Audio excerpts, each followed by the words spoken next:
자, 여러분 반갑습니다. 이번 시간은 제3편 경찰 법제론에 대해서 설명을 하도록 하겠습니다. 제1장 경찰 행정법의 이해입니다. 자, 우리가 경찰과 법치행정의 원리라고 했을 때는 발전은 군주도 법을 위반할 때 처벌하겠다라는 사상에서 일단 출발을 하게 됩니다. 그래서 구름 위에 있던 군주 그리고 귀족들을 법의 지배 아래로 놓겠다. 그것이 법치주의의 발전입니다. 자, 근데 이런 이제 법치주의가 과거에 형식적 법치주의하고 실질적 법치주의를 나누게 됩니다. 자, 제일 먼저 구름 위에 있던 군주도 법을 지키라라고 하는 법의 지배하에 둡니다. 귀족도 구름 위에 있던 사람을 법의 지배, 즉 법의 밑으로 놓게 됩니다. 그래서 군주도 그리고 귀족도 이제 법을 위반하게 되면 처벌받아야 된다라는 사상이 삭트게 됩니다. 그리고 나니까 그럼 그 법을 누가 제정을 하느냐라는 문제가 대두가 됩니다. 그래서 우리는 이제 이른바 국회죠. 의회에서 법을 제정을 해야 된다라는 사상까지 나게 됩니다. 자, 그런데 문제가 있습니다. 어떤 문제가 있냐니까 이제 법의 내용은 중요하지 않고 법의 형식만을 너무 따지게 됩니다. 그래서 예를 들어 가지고 히틀러가 유대인을 죽여라 라는 유대인 학살법을 만듭니다. 그런데 이때 우리가 잘못 생각하면 히틀러가 자기 마음대로 유대인을 죽여라 라고 해가지고 막무가내 한 것 같습니다. 근데 그렇지 않고 히틀러가 1933년 독일 사회주의당 이른바 나치를 갖다 결성하게 됐죠. 그때 독일 제국의회가 있었는데 그 독일 제국의회에서 유대인을 학살하는 법을 만든 겁니다. 그리고 나니까 이제 경찰은 그 만들어진 법을 그대로 집행을 한 거죠. 그래서 그때 아이맨 같은 사람도 얘기를 합니다. 자, 나는 유대인을 학살하는 법이 있어가지고 나는 거기 충실하게 따라가지고 유대인을 잡아가지고 나는 유대인을 집단 학살하는 수용소에 보냈을 뿐이다. 내가 뭐 잘못을 했느냐라고 얘기를 합니다. 그래서 그 유명한 악의 평범성이라고 하는 충격을 주게 되죠. 그래서 그 아이만이 우리가 생각할 때는 유대인을 갖다가 한 몇십만 명을 죽였기 때문에 괴물처럼 생길 것이다 라고 생각을 했는데 막상 잡아가지고 보니까 우리하고 똑같이 평범한 이웃집 아저씨였다는 거죠. 심지어 그 사람은 이웃집에 대한 평도 굉장히 좋았습니다. 그 사람 정말 성실하고 그 사람 정말 착한 사람이었다라고 하는 거죠. 또 우리도 예전에 이건환이라고 해가지고 고문 경감으로 유명한 사람이 있었습니다. 근데 이 사람도 마찬가지입니다. 내가 뭐 잘못했냐? 아니 나는 국가에서 빨갱이를 잡으라고 해가지고 그때 당시에 고문을 했으라도 그 빨갱이 자백을 받아내라 라고 해가지고 내가 그렇게 했다. 근데 그때 당시에는 내보고 잘했다고 해서 상을 줬는데 이제 와서 나를 고문관이라고 해가지고 날 처벌하는 것은 억울하다 라고 얘기를 합니다. 자, 이런 게 뭐냐면 형식적 법치주의입니다. 즉 사람을 죽이라는 내용의 법인데 지금으로 보면 말도 안 되지만 그때 당시에는 국회에서 법이라는 형식을 갖춰가지고 절차를 잘 지켜가지고 제정만 되면 그 내용이 올바르다라고 생각을 한 겁니다. 그것이 형식적 법치주의고 이게 이제 지금으로 말하면 법의 형식과 내용이 있는데 무엇을 강조했느냐라고 했을 때 법의 내용보다는 형식을 강조했다. 자, 그러니까 당연히 이렇게 하면 문제가 되겠죠. 그래서 1945년 세계 제2차 대전이 끝나고 이렇게 되면서는 이제 이른바 실질적 법치주의로 나아가게 됩니다. 그래서 이제는 법의 형식도 물론 중요하다. 하지만 그 담겨 있는 내용도 굉장히 중요하다. 그래서 이른바 유대인을 죽이라, 사람을 죽이라고 하는 그런 아니면 또 고문을 해라 라고 하는 그런 법은 내용상으로 맞지 않기 때문에 우리는 그것이 올바른 법이 아니다 라는 사상까지 발전하게 됩니다. 그게 이제 실질적 법치주의다라고 얘기를 합니다. 자, 이제 우리가 이제 규범이다라고 얘기합니다. 자, 규범에는 조직규범, 근거규범, 제약규범 이렇게 세 가지가 있습니다. 먼저 조직규범은 경찰 조직이 처리해야 되는 사무 범위를 얘기합니다.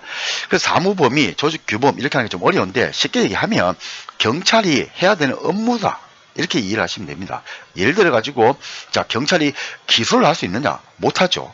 그럼 그걸 가장 어려운 말로 기소는 검사가 하는 거 아닙니까? 그죠? 검찰이 하는 겁니다. 그래서 기소는 우리 경찰의 사물 관할이 아니다. 즉 우리 경찰이 해야 되는 업무가 아니다 라고 얘기를 합니다.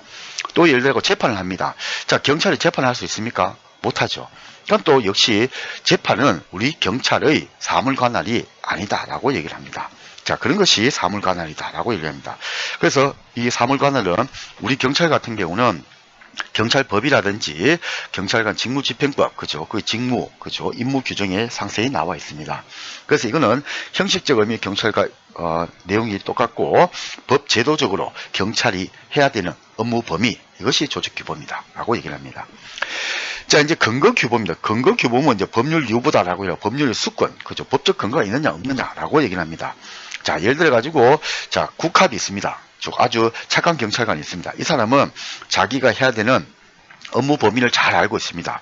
자, 그리고 예를 들면 불신검문을 하게 됩니다. 자, 불신검문을 하게 될 때, 자, 일단 여러분이 시민의 입장에서, 자, 제가 길을 가고 있는데 어떤 경찰관이, 자, 아주 양복을 깔끔하게 입은 사람은 불신검문 안 하고 옷을 좀 더럽게 입고 좀 허름하게 입고 한다. 그러면 경찰이 와가지고, 자, 선생님 민증 까세요 하면서 불신검문을 하는 겁니다.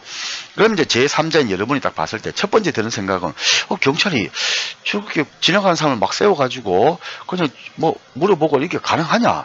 저기 법적으로 가능한 것인가? 이렇게 의문을 가질 수 있다는 거죠. 그럴 때 첫 번째가 경찰관이 불신검문을 할 수 있는 법적인 근거가 있느냐 없느냐를 따지는 겁니다. 그럼 우린 결론적으로 경찰관 직무집행법에 불신검문에 대한 규정이 있습니다. 거기 보면 죄를 지었다고 의심할 만한 상당한 이유가 있을 때 정지시켜서 질문할 수 있다라고 되어 있습니다. 즉 스탑 앤 퀘스천이라고 합니다. 정지시켜서 질문할 수 있다. 그 이상은 못하는 겁니다. 자, 근데 예를 들어 가지고 이제 경찰이, 자, 여러분이 이제 3자를 봤습니다. 그래서 경찰이 불신검문 하는 거는, 그래, 좋아. 법적인 근거가 있어.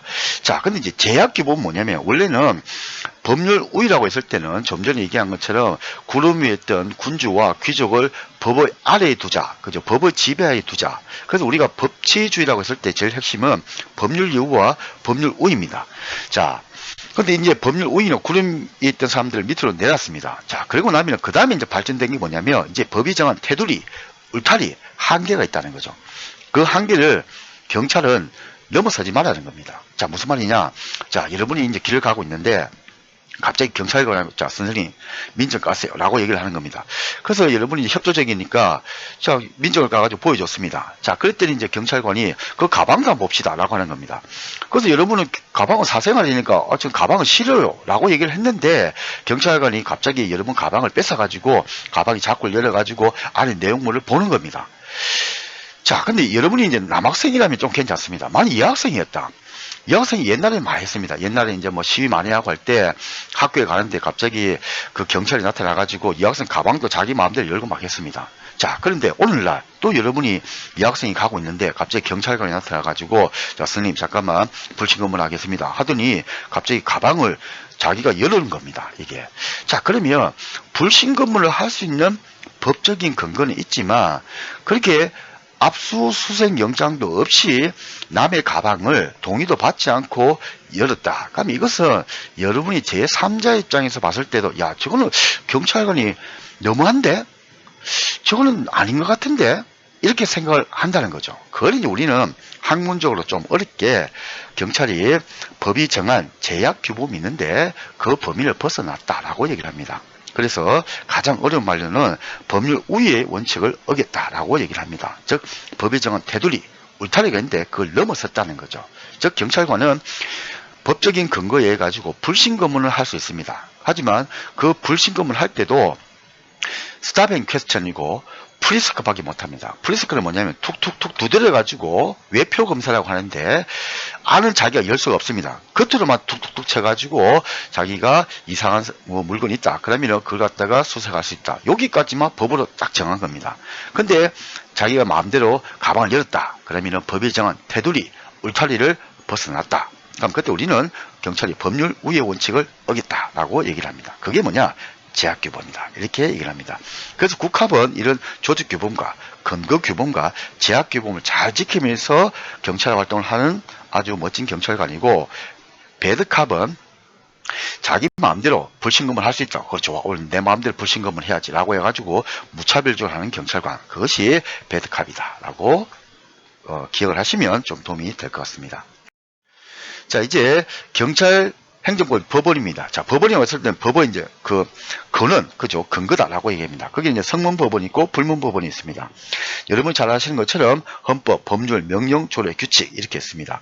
그런데 이제 명령이라고 했을 때는 행정권에 의한 입법이라고 얘기를 하고 조례와 규칙은 자치권에 의한 입법이다라고 얘기를 합니다. 자, 이게 뭐냐면 행정이 너무나 복잡합니다. 그러니까 국회에서는 아주 디테일한 내용까지는 알 수가 없습니다. 그래서 행정권에다가 그 내용이라는 것을 위임을 합니다. 자, 예를 들어 가지고 자, 도로교통법상의 음주운전이 0.03이냐 0.05냐 0.1이냐 라고 가지고 면허 정지가 되기도 하고 면허 취소가 됩니다. 자, 그런데 과거에는 우리가 0.05가 면허 정지 기준이었는데 사고가 많이 나고 하니까 이제 법이 개정이 돼 가지고 0.03으로 갔습니다. 근데 이 국회의원이 그런 실무상에 이런 디테일한 내용까지는 알 수가 없습니다. 그죠? 자, 그래서 우리는 행정부에서 그런 디테일한 내용을 법을 세부적으로 제정을 하게 되는데 그걸 우리는 좀 가장 어려운 말로 명령이다라고 얘기를 하고 이 명령은 대통령령, 총리령, 부령이 있고 일반적으로 대통령령은 시행령의 모습으로 나오게 되고 총리령과 부령은 시행규칙의 이름으로 나오게 됩니다. 자, 그래서 예를 들면 도로교통법은 국회에서 제정을 하게 되고 도로교통법 시행령은 대통령령으로 만들게 되고 도로교통법 시행규칙은 총리령이나 부령으로 나오게 됩니다. 일반적으로 부령이 나오겠죠. 그래서 과거에는 총리령이 우위에 있느냐 부령이 우위에 있느냐 뭐 이런 것도 다툼이 있었는데 지금은 그냥 다툼이 실익이 없다 똑같다라고 얘기를 합니다. 그러니까 조례는 지방의회에서 제정을 하게 되고 대표적인 게 과태료 부과 이게 될 것이다. 그죠? 그래서 우리 이제 경남 같은 경우는 뭐 대마도 조례 그죠? 이런 것 같은 경우 그죠. 대마도 조례, 대마다 우리 땅이라는 뭐 그 조례를 만들었죠. 자, 그 다음 규칙은 지방자치단체장, 그러니까 예를 들면 경남도지사 아니면 창원시장 이런 사람들이 만드는 것이 규칙이다라고 얘기를 합니다. 자, 그리고 이제 그렇죠. 뭐 지방의회 조례는 형벌 제정은 당연히 불가하다. 그죠? 형벌은 사형, 징역, 금고, 자격정지, 자격상실, 벌금, 구류, 과료, 몰수, 그죠? 형벌 구종 뭐 이런 건데 이런 건 안 된다.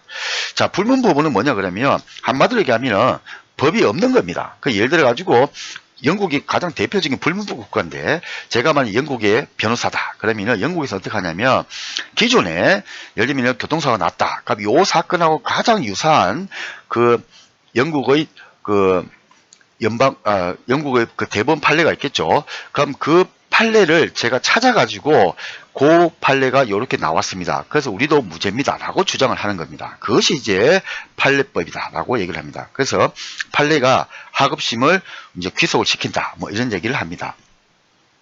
자, 그 다음에 우리는 같은 경우는 반대죠. 우리는 이제 명확한 규정이 있죠. 그죠? 그 규정을 이제 어떻게 해석하느냐. 여기에 따라가지고 이제 변호사가 이제 자기 능력을 발휘하게 된다. 뭐 이렇게 됩니다. 관습법은 행정선례법, 그죠? 민중관습법.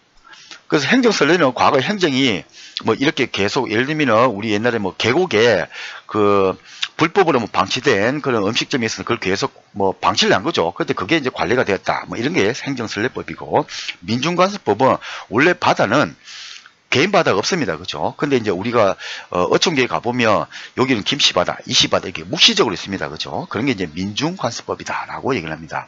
자, 조리는 우리는 최후의 보충법원이다. 라고 얘기를 합니다. 근데 이 조리는 한마디로 얘기하면, 상식이다. 이렇게 여러분이 기억하시면 됩니다. 거기서 경찰 소급 목적의 원칙, 경찰 비례의 원칙, 그죠? 뭐 적필상, 적합성, 필요성, 상당성, 이렇게 하는 그런 거. 또, 신의 성실의 원칙 많이 있습니다. 상식이니까. 왜냐하면 법으로 규정하기는 너무 세상이 복잡해가지고 이거는 디테일하게 다 규정할 수는 없더라는 거죠. 이게. 자, 그래서 이제 상식에 맡긴다. 그게 조리다라고 얘기를 합니다.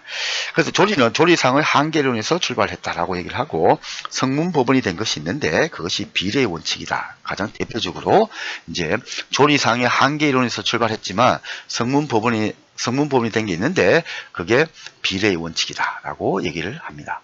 자, 고생 많았습니다.